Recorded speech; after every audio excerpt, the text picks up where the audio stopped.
Alright, today we're going to talk about limiting reactants. Limiting reactant problems are just stoichiometry problems converting from grams to moles. The only trick is you have to convert both reactants, so in this case ammonia, NH3, and oxygen, to one of your two products. You are allowed to choose which product you convert to, but you have to convert both of those reactants to products. So in this case, we are going to choose NO. We are going to convert both of these, a 2-gram sample of ammonia and a 4-gram sample of oxygen, to moles of NO. Alright, we actually don't need to worry about example 2 for right now, so disregard that example 2. Alright, our first step in doing a limiting reactant problem is the same as the first step in any stoichiometry problem. You have to balance the chemical reaction.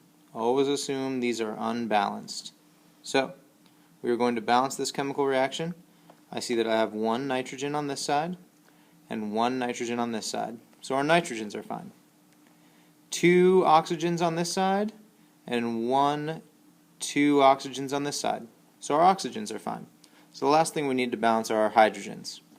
Here we have 3 hydrogens, here we have 2.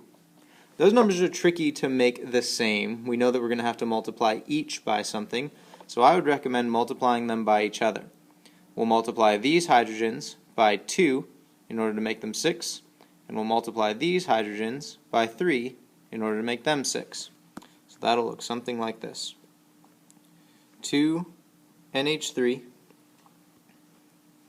times 3 H2O.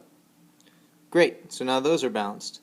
Unfortunately, our nitrogens are no longer balanced. 2 nitrogens on this side, 1 nitrogen on this side. So let's balance those now with a 2 coefficient out front of there. Now, unfortunately, we have 1, 2, 3, 4, 5, 6. Oh, excuse me, 5. 3 oxygens here, 2 more oxygens there for 5 total oxygens. What we'd like to do, because we have O2 here, is multiply this by 5 halves. Unfortunately, you can't have a half molecule. So, in order to fix that problem, we have to multiply the whole equation by 2. That will get rid of this fraction and give us whole number coefficients, which is what we want. So we would have a 4 there, a 5 there, a 4 there,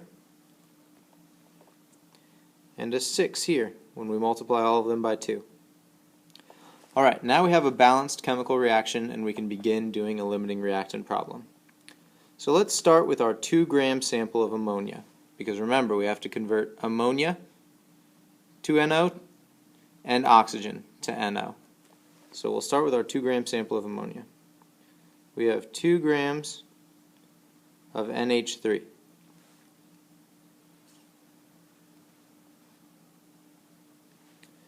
Alright, we're going to have to cancel out grams of NH3 by putting grams of NH3 on the bottom. So grams of NH3 go there. Now we have to get to moles of NO eventually, but we can't go from grams of NH3 to moles of NO. We need a stepping stone. So we are going to go to moles of NH3. Now anytime you have grams under moles or vice versa, you are going to simply put 1 mole on top and then tell me how much this substance weighs using the periodic table.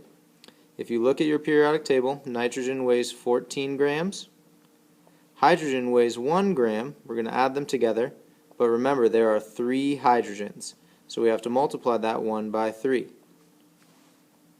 14 plus 1 times 3, which is 3, is 17. So ammonia weighs 17 grams. Our second and final step, we cancel out the moles of NH3 and we convert to moles of NO. Here we use the coefficients from our balanced chemical equation to figure out what our mole-to-mole ratio is going to be. So the moles in front of NO, we got 4 for a final answer, so 4 goes there. The moles in front of NH3, also 4, so 4 goes there. Our final answer will be 2 divided by 17, 2 divided by 17, times 4 divided by 4. When you do that math, you get the number 0.117 moles of NO. Alright, so we're going to keep this number in mind because when we react 2 grams of NH3, it gives us 0.117 moles of NO. If our oxygen gives us less than 0.117 moles of NO, it will be our limiting reactant. If oxygen gives us more moles than 0.117, then ammonia will be our limiting reactant. So whichever reactant gives you the least amount, it's what's limited your ability to create the product, and it is your limiting reactant. Alright, so now we'll do it with oxygen. So we had 4 grams of O2. We need to cancel out grams of O2, so we'll put them on the bottom, and we'll convert to moles of O2. 1 mole of O2. Remember that oxygen is a diatomic molecule, so 1 oxygen weighs 16 from the periodic table. But because we have 2 oxygens, we will multiply that 16 by 2 and get 32.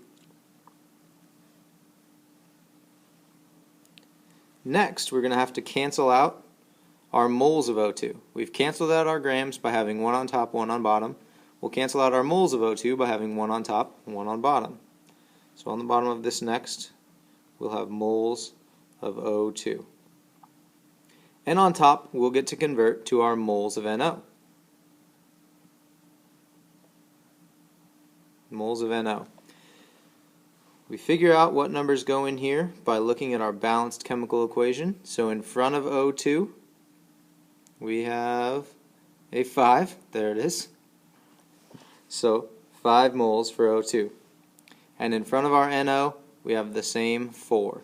So a 4 goes there. And when you multiply this all out, it comes out to be 0.1 moles of NO.